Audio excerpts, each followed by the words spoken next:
and welcome to the ESU-Churchill National Speaking Competition 2021 to 2022, the Grand Finals. I never thought I'd be saying that. My name is Fern. I am from the Cheadle Academy and I will be your chairperson. This is Matthew. He is from the Cheadle Academy and he will be your questioner. And this is Yeva. She is from Ibstock Place School and she will be your speaker.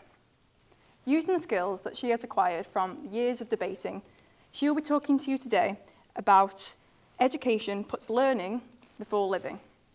She'll be including points of why living is so important and how it is important to have that balance between learning and living, because that is a majority. Learning is the beginning of our lives and living is all throughout it. So I hope you all enjoy the speech. I know I will. And to quote Winston Churchill, "Courage is what it takes to stand up and speak, but it is also what it takes to sit down and listen." Thank you.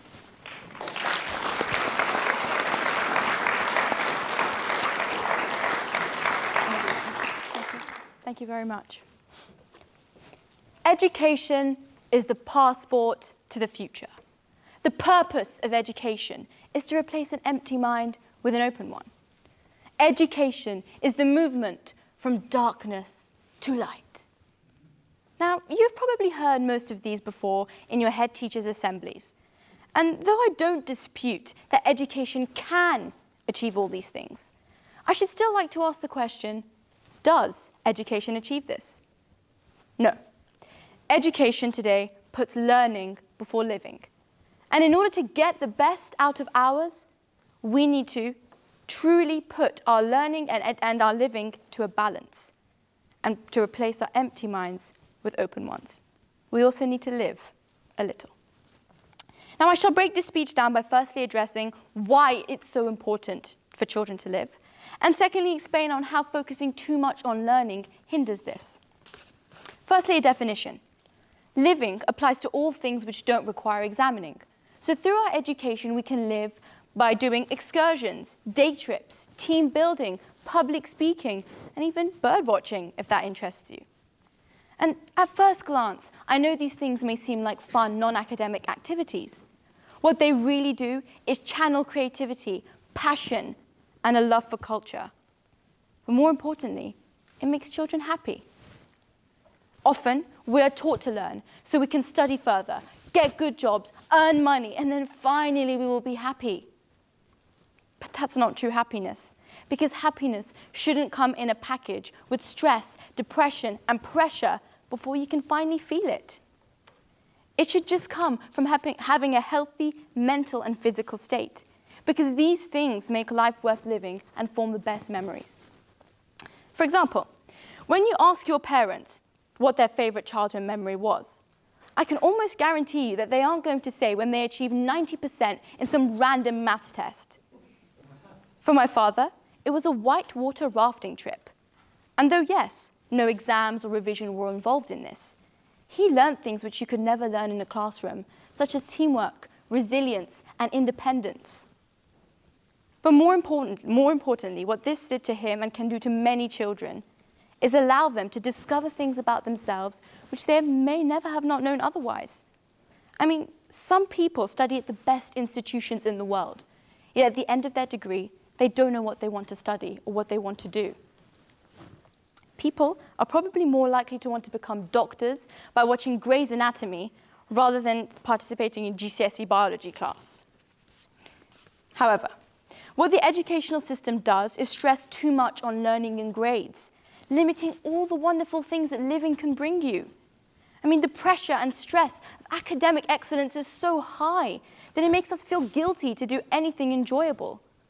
I mean, I'm standing here today in the beautiful University of Cambridge, yet all that is on my mind is that in exactly 9 days, 3 hours, and now, let's have a look, 20 minutes, I have my first GCSE biology exam. But I know I'm not alone in saying this, because rather than enjoying the rare fun occasion, many students get riddled with anxiety. And in fact, over 65% of students, according to Mind, struggle with anxiety and mental health disorders because of exams. But what's worse is that this can also affect your physical health. I am a living example of how stress can unnecessarily harm you. A few years ago, I struggled to adapt to the examining processes and placed too high expectations on myself. As a result, my body responded by developing something called Bell's palsy. So for over 2 years, I was paralyzed on the right side of my face. I couldn't move it, and I couldn't smile. And now looking back, I say to myself, was it really worth it? Was it worth risking my health for exams which I don't even remember? No. So I want to vouch for an education that nurtures children, not one that constantly teaches them about mental health, yet is the very root of their problems. I don't want a hypocritical system that says they have our best interests at heart when all they really care about is our exams and our results, no matter the cost of them. To conclude, it is crucial that we find a balance because learning and living go hand in hand with each other because happy children learn better. If we don't do anything now, when will we start? We need to change. We need to allow children to have childhoods. Now I'm finished with my speech. I know my biology teacher would want me to be revising at home. But today, do you know what? I'm going to practice what I preach. I'm going to go out into the beautiful town of Cambridge, have an ice cream, enjoy myself, and I do hope that you will all join me.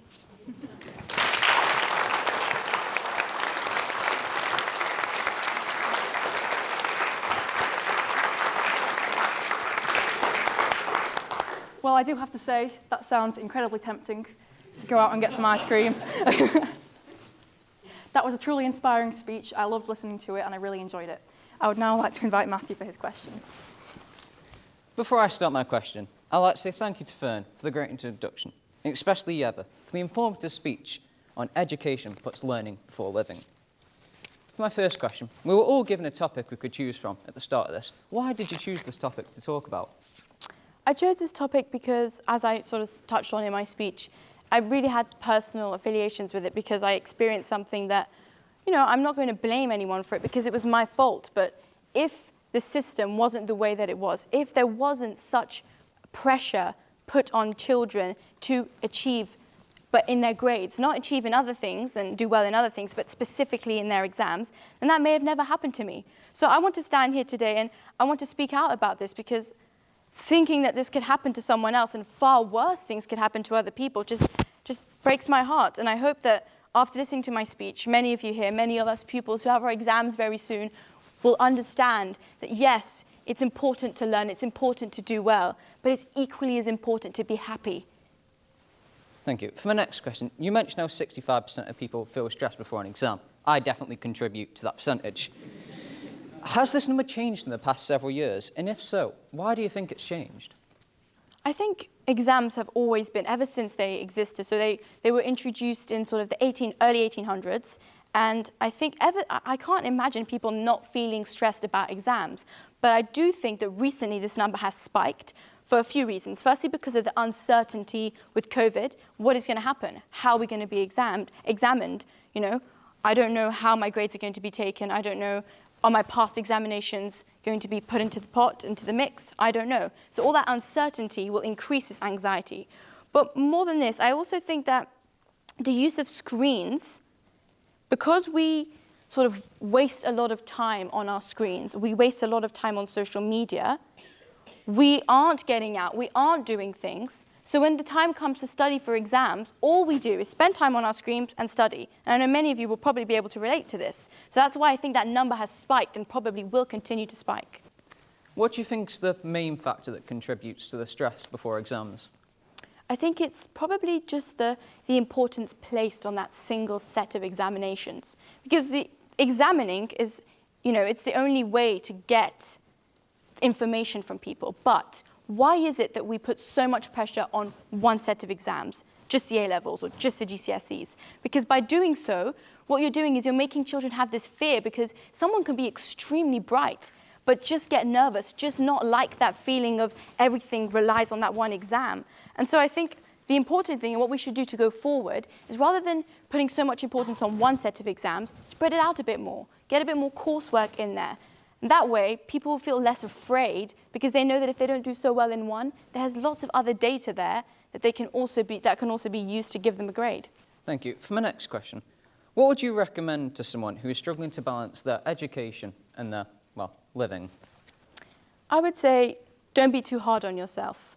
Don't place expectations on yourself because it's often in your head as well. You know, we think that people are watching us, that people have these expectations, but that's not always true. And it surely wasn't for me. It was me creating these things for myself that didn't exist. You need to realize that you're a child. This is your childhood. This is important. You have to be happy. You have to be healthy. But you also have to balance it with working hard because there's no use just, you know, having fun all the time and doing things all the time, but then completely letting your academic life flop. You need to find that balance. And to do that, when you're working, don't feel guilty.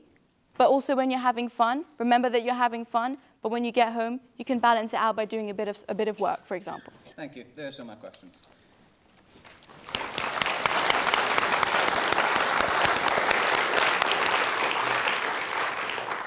I have to say, I'm incredibly grateful that that timing worked out so well. That was such great timing.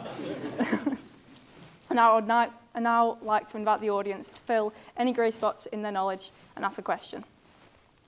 Yes. Girl in the white cardigan.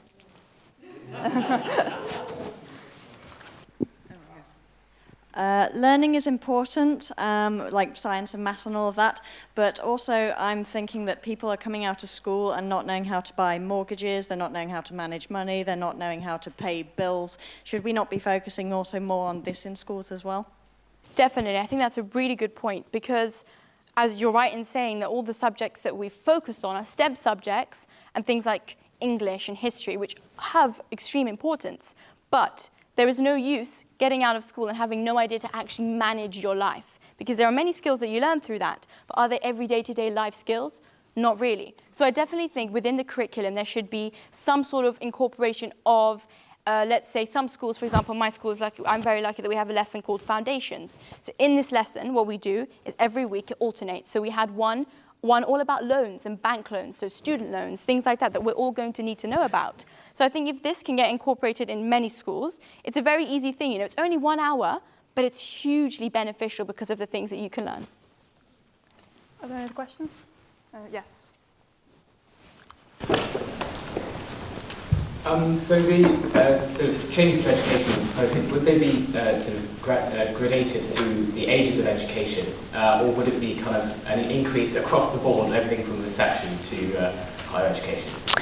I think if we started from reception, that would be, I think, quite unfair to pupils because, you know, when you're that small to be assessed and then to be taken into account when you're 16 years old, sort of doesn't really make sense because your character develops, you change, you don't know what your interests are yet, you're only just beginning, you know, to start at school. So I think that would be probably too young. What I would suggest is from year 9, year 10, year 11.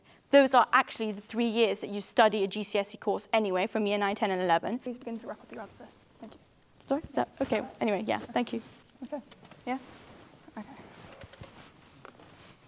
Well, I would like to firstly thank everyone in the audience who asked a question, and I hope that Yeva's answers were more than satisfactory. I thought they were, and I hope they were for you too.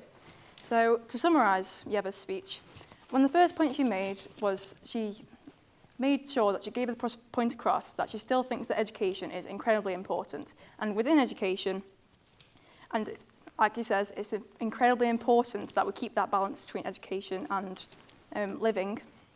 But within education, you can still go on these trips and activities and experience these challenges, like this public speaking competition, to broaden your knowledge. But that is unlike when you're using living experiences and going out on boats down a river, experiencing all that adrenaline when you go down. There is nothing quite like the feeling. The second point she made was how you need to prioritise the mental and physical health. And I'm very grateful for this, and I'm sure the rest of the audience did as well, for you putting in your own experience. I thought that was very brave as well. Really appreciated it. And how everyone could see what sort of effects it could have on someone. So now I would like to thank the judges for watching us. Thank you, Yeva, for your thought-provoking speech. I really enjoyed it. Thank you, Matthew, for your questions. They really did involve the conversation. And thank you to the audience for having the courage to sit down and listen. Microphone.